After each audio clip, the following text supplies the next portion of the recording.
అందరికీ నమస్కారం. నిన్న నుండి వైసీపీ పార్టీ నాయకులు చాలా బాధపడతా, చాలా దిగులు చెందుతూ ఉన్నారు. ఎందుకంటే జెడ్పీటీసీ ఎన్నికలు పులివెందుల మరియు ఒంటిపేట జరిగినప్పుడు వాళ్ళ బాధ అంతా ఇంత కాకుండా పోయింది. ఈరోజు ప్రజాస్వామ్యం కూనైంది, అది ఇదని చాలా చాలా పెద్ద పెద్ద మాటలు మాట్లాడుతున్నారు. మనం చూసుకుంటే పులివెందుల కానీ మరియు రాజంపేట కానీ ఎమ్మెల్యేలు వైసీపీ వాళ్ళే ఉన్నారు. వాళ్ళే అధికారం అక్కడ ఎమ్మెల్యేలుగా. కానీ వాళ్ళు ఏదో ఓటింగ్ మమ్మల్ని వేయలేదు అని పెద్ద బాధపడుతున్నారు. ఓటు జరిగే పులివెందుల్లో 30 సంవత్సరాల నుంచి జెడ్పీటీసీకి ఎన్నికలు జరగకుండా ఏకగ్రీవాలు జరుగుతూ ఉన్నాయంట. అదొక సాంప్రదాయంగా మార్చుతున్నారు అక్కడ. అదేవిధంగా రాజశేఖర రెడ్డి గారు ముఖ్యమంత్రిగా ఉన్నప్పుడు కూడా కడపలో కార్పొరేషన్ ఎలక్షన్స్ బాగా జరిగాయి.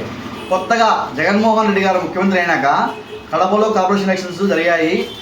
వాటిని చూసినా కూడా మళ్ళీ వైసీపీ వాళ్ళు ఈరోజు మాట్లాడుతున్నారంటే వాళ్ళని ఏమన్నారో అర్థం కావడం లేదు.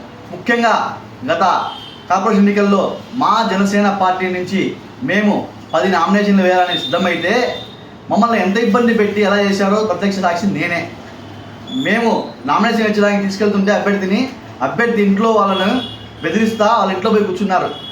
ఒక వ్యక్తి, ఈ వైసీపీకి సంబంధించిన ప్రముఖ వ్యక్తి, వాళ్ళ ఇంట్లో కూర్చొని వాళ్ళతో ఫోన్ చేసి అబ్బాయిని వెనక్కి తీసుకొచ్చారు.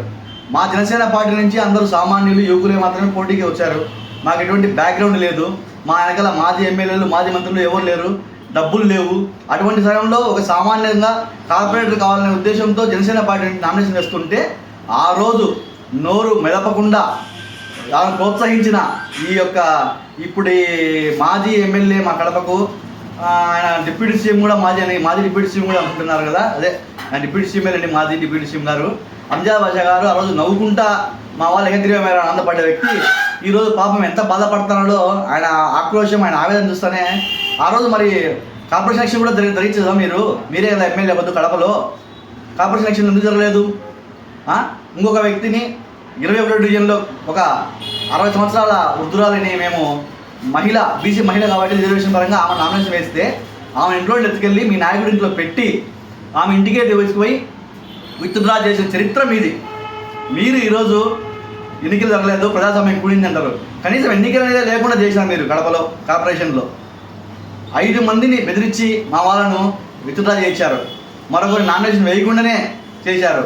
ఇళ్ళ మీదకి వచ్చారు. మీరంతా పెద్ద పెద్ద నాయకులు కాబట్టి మీరు డబ్బులు ధనము మీ దగ్గర అధికారం ఉందని ఆ రోజు అంతగా ఎగిరిపడి చేశారు. ఇప్పుడు మీరు ఇంట్లో బాధపడతా చేస్తా అంటే దయ్యాల విధాలు వచ్చినాయా? మళ్ళీ ఆయన ఏదో చెప్తున్నాడు, సామెత చెప్తున్నాడు, పొట్ట వైపులో పురుగులు ఉండని. మరి ఆ రోజు కార్పొరేషన్ ఎలక్షన్ కడపలో ఎందుకు జరగలేదు? కేవలం కడపే కాదు, ఎన్నో స్థానిక సంస్థల ఎన్నికల్లో మీరు ఏకగ్రీవాలు చేస్తున్నారు. మీ అధికారం మీది ఉందని, మీ అంత బాగుందని మీ పరిపాలన ఏకగ్రీవమైనాయా? నామినేషన్ వేయడానికి ఎవరిని భయపడించి బెదిరించి కనీసం ఎన్నికలే లేకుండా ఏకగ్రీవాలు చేసుకొని ఇంకా అద్భుతంగా మేము చెప్పాలంటే మహిళలు కార్పొరేటర్లు అయిన డివిజన్లలో వారి భర్తలు కార్పొరేటర్లు వేసుకుంటున్నారు, ఫ్లెక్సీలలో, పేపర్లలో, న్యూస్లలో. ఇది ఇంకా పెద్ద దారుణం. ఇవన్నీ చేసి కూడా మీ అధికారం చేసి కూడా జనాలు మిమ్మల్ని 11 స్థానాలు పడేసినారు. అయినా మళ్ళీ మీరు ఈరోజు వచ్చి 30 ఏళ్ల నుంచి ఎన్నికలనే చూడని జెడ్పీటీసీకి ఎన్నికలు జరిపిస్తూ ఉంటే ఏదో అయినట్టు మీరు బాధపడతా ఉన్నారే. మరి ఆ రోజు మీ బాధ ఏంది? అదే రోజు కడప కార్పొరేషన్లో కిడ్నాపులు, బెదిరింపులు, లావాదేవీలు చేసి మీరు ఏకగ్రీవాలు చేసుకున్నప్పుడు మా కడప మాజీ ఎమ్మెల్యే అంజాద్ బాషా గారు చిక్కగా నవ్వుకుంటూ ఉన్నారు. మరి ఈరోజు ఏమైందో పాపం, ఆయన అసలు కడప నుంచి తోటి ఆయన ఎందుకు పోయాడో అక్కడికి పోయి ఉగ్రరూపంగా ఆయనకి ఏమవుతుందో అని మాకు భయం వేస్తుంది కడప ప్రజలకు. ఆయన ఉగ్రరూపం చూసి ఇట్లా కళ్ళు పెట్టేసి ఇదేదో అరుస్తున్నాడు. అయ్యా అంజాద్ బాషా గారు, మీరు కడప కార్పొరేషన్ ఎలక్షన్ అయినప్పుడు మీరు ఎక్కడున్నారు? ఇవన్నీ మీకు తెలిసి జరిగినాయి.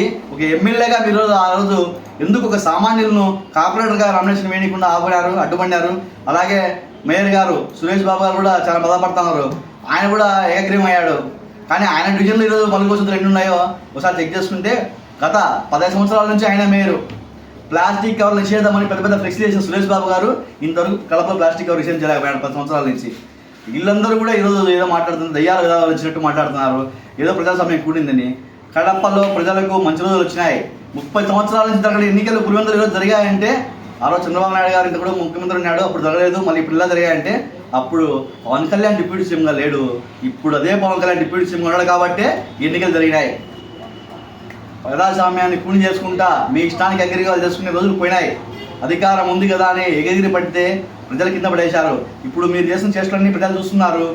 కడప జనసేన చెప్తున్నారు, రాబోయే కార్పొరేషన్ ఎలక్షన్లలో మీ పార్టీకి డిపాజిట్లు లేకుండా పోతాయి. ముఖ్యంగా కూటమిలో తెలుగుదేశం అధ్యక్షుడు శ్రీనివాసరెడ్డి గారు, జనసేన పార్టీ అధ్యక్షుడు జిల్లా అధ్యక్షుడు శుంకర శ్రీనివాస్ గారు, అలాగే బీజేపీ జిల్లా అధ్యక్షుడు వెంకటసుబ్బారెడ్డి గారు కూడా అందరూ కడప లోకల్గా ఉండడం ఇంకొక ప్లస్ పాయింట్గా. వచ్చే ఎన్నికల్లో కూటమి దెబ్బకు కార్పొరేషన్ ఎలక్షన్లలో మేము ఎన్నికలు చెప్తాం, మీలాగా కాదు. మీలాగా కిడ్నాపులు బెదిరింపులు చేసిన ఏకగ్రీవాలు ఏమి ఉండవు. ఎన్నికలు దొరుకుతాయి, ప్రజాస్వామ్యబద్ధంగా ఎన్నికలు దొరుకుతాయి. ఆ ఎన్నికల్లో మీ డిపాజిట్ కోల్పోతారు. ఎన్నో ఏళ్ళ నుంచి అడ్డు పెట్టుకున్నారు కార్పొరేషన్ను, అభివృద్ధి లేకుండా. ఏ అభివృద్ధి లేదు. అప్పుడేదో భూగర్భ డ్రైనేజ్ అని ఫస్ట్ మేయర్ గారు కడప నగరం అంతా గుంతలు తీసి మధ్యలో పైపులు వేసినారు. ఆ పైపులు ఏమైపోయినాయో ఎక్కడికి పోయినా కూడా మీకు తెలియాలా. ఇవన్నీ చూసి కూడా ప్రజలు మళ్ళీ మిమ్మల్ని పట్టం కట్టలేరని మీరు ఏకగ్రీవాలు చేసుకొని మళ్ళీ మీరు అధికారం తీసుకున్నారు. అధికారం తీసుకుని ఏం చేసినారయ్యా? అభివృద్ధి అంటే ఏమీ లేదు, శూన్యం. బెదిరింపులు, భయపెట్టి ఏ వాళ్ళను పైకి రానికుండా మీరు మాత్రమే పైకి రావాలని ఒక ఆలోచనతో, స్వార్థంతో మీరు చేసిన రాజకీయాలన్నీ చెరుచీటి జరిగింది. ఇప్పుడు కొంత బాధపడుతున్నా మీరు. మరి ఆ రోజు కూడా బాధపడింటే బాగుండేదని కడప జిల్లా జనసేన పార్టీ నుంచి మేము తెలియజేసుకుంటున్నాం. జై జనసేన.